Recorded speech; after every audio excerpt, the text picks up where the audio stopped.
আসসালামু আলাইকুম। দেখেন ওই যে বাইরে একটা কালো গাড়ি দাঁড়ানো আছে, দেখেন এই গাড়িটা এখানে বুকিয়াতে আপনার কিছু নাস্তার অর্ডার দিছে। নাস্তাগুলা নিয়ে ওই যে এই লোকটা দিছে, দেওয়ার সাথে সাথে টাকাটা দিবে বইলে গাড়িটা ফিসের দিকে টাইনা চলে গেছে, বুঝছেন?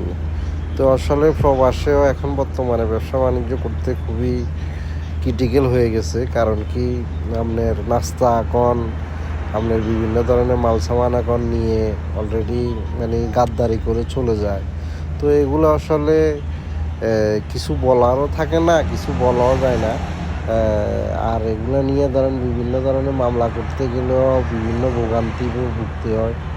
আর এখন এই যে গাড়িটা ফিসের দিকে ব্যাকে টাইনা চলে গেছে, কি করা আসলে? এখন এই যে টাকাগুলো মারি গেল প্রায় ধরেন আপনার বাংলা টাকায় প্রায় 2-3 হাজার টাকার মতো হবে।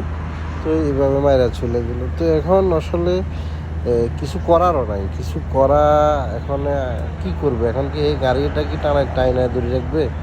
গাড়িতে টানার কোনো সিস্টেমও নাই, ধরে রাখারও কোনো সিস্টেম নেই। তো আসলে সবাই সতর্ক থাকবেন, সবাই সতর্ক থাকাটা উত্তম।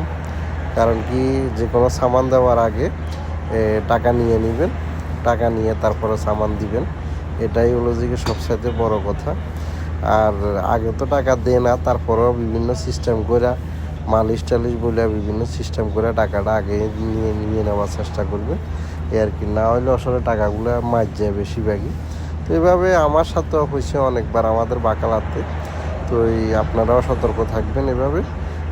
কিছু করার নাই, কারণ এভাবে আসলে এখন বর্তমানে অবস্থা খুবই খারাপ।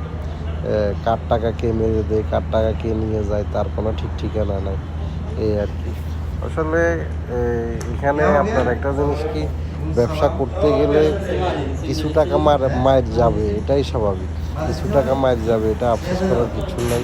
ওকে, সবাই ভালো থাকবে।